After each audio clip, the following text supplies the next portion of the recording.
Yeah, what's cracking, everybody? Welcome back to another episode of Prison Break Raw. I'm your host, the one and only Big JD. Go ahead, get this channel, subscribe, share, leave some messages and comments, hit the thumbs up for the like, notification bell to be informed on all episodes when they drop. Most importantly, if you enjoy this content, please feel free to share it. Sharing is caring. Share it to your family, your friends, your coworkers, anywhere and everywhere in your social media platforms. Let's get this raw and uncut material out there to the millions that don't know we are here. Let me first start off this video by saying thank you. I want to thank all the men and women who have fought overseas in some foreign war, who have risked their lives, sacrificed their lives, lost their limbs, only to come back here and be stuck with post-traumatic stress disorder, homelessness, a broken down dysfunctional VA hospital, and all the rest of the harsh treatment they were subjected to, just so some pussy politician who didn't have the balls to go serve themselves, or they didn't want to send their own kids over there, or to fight and die and risk their lives for the celebrity elite power structure that didn't have the balls to go over there and fight themselves or send their kids over there. I want to be the one to thank all those men and women who served, who died, only to come back and deal with everything that they're dealing with today. Thank you from the bottom of my heart. I want to take the opportunity to do this video to remember some more war heroes, unsung heroes, the people that you don't hear about, the people that the politicians or the celebrity elite power structure can give a fuck less about. The little guy, the working class man and woman. Those that stood on picket lines, sometimes in freezing cold temperatures, were subjected to brutal police beatings and tactics, were subjected to corrupt corporations that had every politician in their pocket and used those politicians to smut them up, to break them down, to put them in federal prison and everything else. Those same people that sent out paid goons to kill people, to maim people, to harm people's families and burn their homes down, the homes that they were barely able to keep because they were out of work during these times of sacrifice. I want to thank everybody in the International Brotherhood of Teamsters, the AFL and CIO, and all the rest of the union workers across this country. You are also either inherited veterans of a lot of blood and tears, rioting and death, and marching in the streets that happened long before probably some of you were even born. I want to talk about the Teamsters as it pertains to my family. My family ties to it all. Let's rewind a little bit in time to how the International Brotherhood of Teamsters even started. It really started to take shape in the early 1900s. But it dates back earlier than that into the late 1800s. But in the 1900s, it really started to catch wind when a lot of social justice movements were starting to grow. A lot of progressive mindset and thinking. And when we say progressive, much different than the progressive mindset of today. But back then, it was all about progress for the people that built this country. The people that risked their lives in harsh coal mines, steel mills, just straight inhospitable and unbearable conditions, all of that stuff. Nobody really had protection. Nobody really had insurance, retirement plans. They were barely paid much at all, if practically anything at all. At the end of the day, after paying all their bills, they had nothing left. A group of men stood up and risked their lives to march in the streets, to organize labor strikes and picket strikes against these companies so that they would be able to demand that they be recognized and be given better treatment and benefits. Standing out in the cold and the snow, people getting frostbite, with their wives and their children out there huddled all around a trash can fire, barely eating anything. Everybody pulling together so that everybody could eat. being rushed by mobs of police and corporate goons alike at the same time in some cases. All the corrupt politicians in both parties, Republican and Democrat, fighting to suppress him, labeling him as communists, labeling them as mobster thugs, and threatening to shut them down. I remember my grandfather and father telling me stories about Jimmy Hoffa, and my grandfather had actually met Jimmy Hoffa at one point in time. They told me about what he was about. So Jimmy Hoffa has been given a bad rap in this country by our government, media, and Hollywood in a lot of ways. But let's talk a little bit about what did Jimmy Hoffa do? How did he get to the level of power that he got to? He did it because he earned it. He was on those picket lines. He stood out there in that cold. He would hitchhike for miles and get on trucks and basically preach how that driver was not being recognized or appreciated. He's been beaten, he's been shot at, he's been stabbed, he's been threatened, but he never wavered, he never faltered, and he never stepped back from the front line. He was always at the front of it. Somebody like my grandfather respected that and appreciated that. It doesn't really matter if he's using the pension fund as a slush fund or using it for this or for using it for that. Everybody still got their share. Everybody still had got what they had coming to them, more so than they ever had before. So how does my family fit into this Teamster family? In order to understand that, we have to go back and talk a little bit about my grandfather. You've heard about him before. Lloyd Douglas Rutherford, or L.D. Rutherford, my grandfather. He was born and raised in Indiana, but he didn't stay for long. Came from a very dysfunctional family, decided to run away at about the age of 16, 15 or 16, kind of almost the same way I did. Only his experience was different. He was like a hobo riding the rail carts, the commercial freight carts, all over the country, from one spot to the next. He did what he had to do in the streets, fighting, robbing, stealing, whatnot, working odd jobs, became a shoe shine boy. Learned how to shine some shoes, fucking taught me how to shine them, and I used that skill when I was in the prison system. I used to shine people's boots. No, they didn't call me Spit Shine Tommy, but nonetheless, I could make your shit look like fucking mirrors. I learned that from him. Because my grandfather was all about hustle and hard work. He ended up getting out to Salem, Oregon, where he met my grandmother. My great-grandfather, who was on my grandmother's side, was a Danish immigrant. He came to this country with 11 cents in his pocket. That's about, back in them days, probably about the equivalent of maybe $50, maybe less. He sacrificed, he worked his ass off, he didn't bitch, he didn't complain. He didn't get upset because people discriminated against him or people didn't like him because, yeah, if you're not Anglo-Saxon Protestant, they weren't feeling you, and my great-grandfather was not Anglo-Saxon Protestant. He was Danish. And he was a Catholic. My grandfather, L.D. or Lloyd Rutherford, was also Catholic, Scots-Irish Catholic. So the two gelled.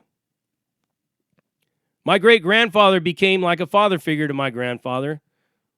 Took him in off the streets, gave him a job at a bed and breakfast that my great-grandfather owned in Salem, Oregon, and that's where he met my grandmother. The rest is history. My father, my uncles were born. But while he was there, when Pearl Harbor was hit, I remember him telling me that he was pissed. He was looking for some payback. He was looking to gangbang on the enemy, the Japanese. He wanted to go into the Pacific and fight the Japanese. But they sent him to Europe instead, to the European theater. He was one of the first to show up on the beach of Normandy in D-Day on those Higgins boats in a Sherman tank He told me that there were several Higgins boats that didn't pull all the way up to the shore. And when they were going off, doop, right down into the water. Now understand that hatch that's on top of the turn of the tank probably weighs well over 300 pounds, 400 pounds. Can you imagine trying to push that thing up when you're underwater? Everybody in there drowned. I remember him telling me that when he first pulled up onto the sand, he closed his eyes, wondering if he was going to drop into the ocean, but he didn't. He touched down on the beach and went all through France, went out as far as like Belgium, Czechoslovakia. He liberated a concentration camp and told me all those stories about that. I'll tell that story another day if you want to hear it. He didn't just stop there with World War II. He also went into Korea, like I said. Been through some vicious shit in Korea. And then ended up in the first part of Vietnam, but then he was out of there. Once out of the military, he still craved that structure. He still needed to be a working man. So he became a Teamster, showed up at the Union Hiring Hall, and became a Teamster. Later, my father and my uncles would also become Teamsters. But before that, my grandfather was on the front line of fighting in picketing strikes, union riots. Whatever the union had wanted him to do, he was with it. He was down with it. Now, this was at the same time that Jimmy Hoffa was being grilled by Robert Kennedy, being accused of being corrupt, misappropriation of pension funds for the union, and all these other things, and even being accused of being called a communist. Sound familiar? Back then, they used to call everybody communists. Now they call everybody a Nazi. Same party. Robert Kennedy, with all his hypocrisy, when his father was a bootlegger and booze runner, basically a drug dealer of the early 1900s, him and his brother probably responsible for killing Marilyn Monroe and God knows what other scandalous shit, but because they had the smile and the all-American boy look, you couldn't say nothing bad about the Kennedys. But Robert Kennedy did everything in his power to shut down the International Brotherhood of Teamsters. What were they going to remedy in its place? Whatever Jimmy Hoffa did with the funds was irrelevant. Because like my grandfather said, I don't care what he's doing with that money as long as I get my share and as long as everybody else does. And they did. They still got their pensions. They still got their benefits. And they still got better pay. Much better than they did before Jimmy Hoffa and the International Brotherhood of Teamsters. So what's the issue? Government people bitching and complaining about what Teamsters are doing and calling them mobsters when the government does the same shit. On a much larger scale, by the way.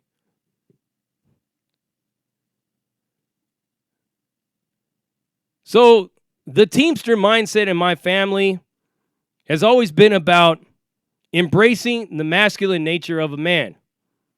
Working hard, standing up for what you believe.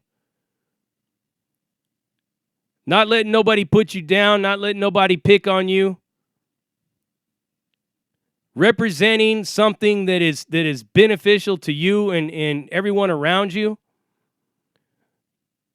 And that's what they were all about. I just chose to use everything that I learned from them to become a criminal in the streets.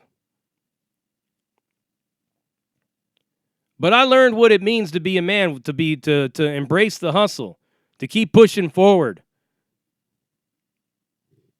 To not worry about what people think about you or what they say about you. A lot of the social justice mindset of today is all about worrying about how the next person feels about them.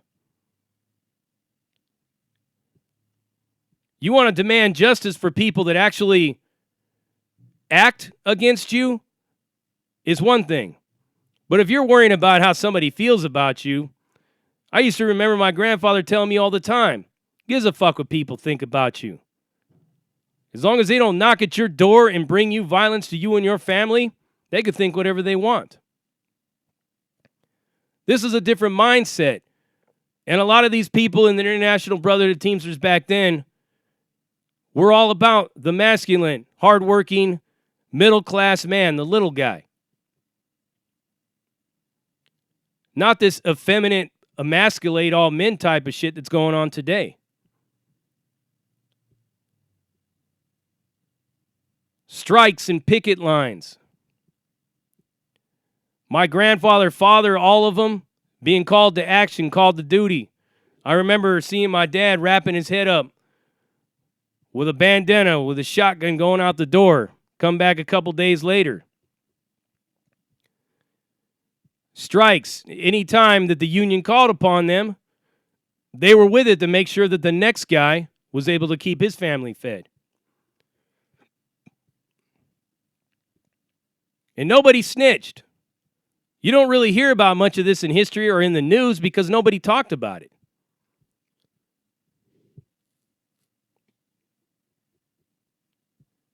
All through the 70s, the 80s, a lot of this was going on. Next thing you know, NAFTA rolls around, of which was embraced by middle-class Joe and other people like that, hypocrites, the Clintons, all of them, was a means to an end for organized labor unions in this country and the ringing in and embracing of this at-will mindset where you got no rights as a worker. They could get rid of you for anything.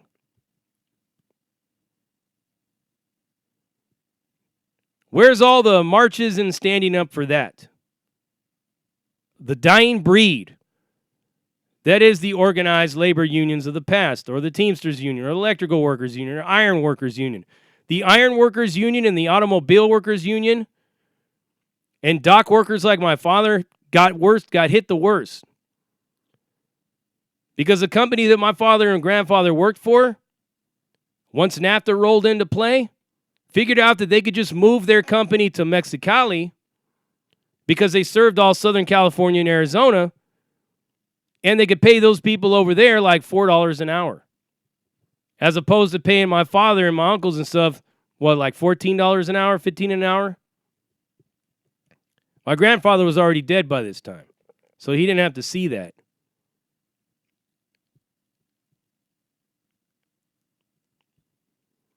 These are the unsung heroes of the past, the dying breed that's moving into being forgotten. All the dedication, hard work, sweat, blood, and tears standing out in the cold, all being forgotten about. Because now everybody wants to bitch and whine about how somebody feels about them.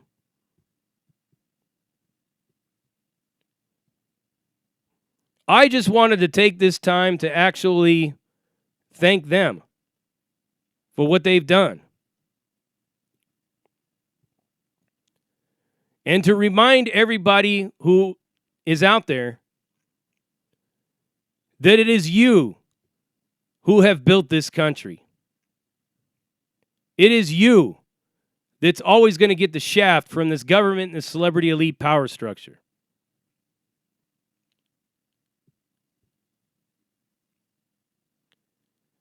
When we think of Memorial Day, most of us just think of a day off.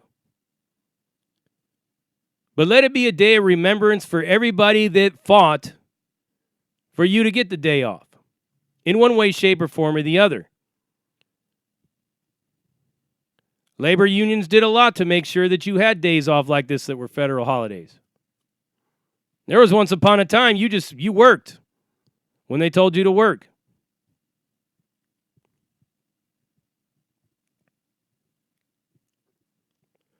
And for a lot of people out there that are standing up for justice in one way, shape, or form or other, I want you to sit back and think for a minute and have a little bit of appreciation for people like my grandfather, for people like my father, for people like many others before that. They went and fought in some foreign war so that you can stand out there and bellyache. Or so that you can stand out there and express yourself in any way you see fit. Because you can't express yourself in any way you see fit in a country like Saudi Arabia or Iran or China. No matter how you feel about anything, the military, the country, whatnot, doesn't matter. Because it's not about the celebrity elite power structure and these pussy politicians who don't have the balls to do nothing themselves. It's about the men and women who die to make sure that those people can even still be in power, number one. And number two, so that you could do what you do. And you can express yourself in any way you express yourself. And also, in the labor part, so that many of you can have the benefits and pay that you got now. Just a moment of remembrance for me and my family. And I just thought I would share that with you and show you how organized labor and the unsung heroes and the dying breed of the past are very closely intertwined and intermingled with veterans that fought and died in foreign wars. Just two different fronts. And on that note right there, I'll leave you with that as a thought. Prison Break Raw, uncut, uncensored, no holds barred, non-sugarcoated, non-politically correct, all up in your face, slapping you with that dick of reality, and I'm out.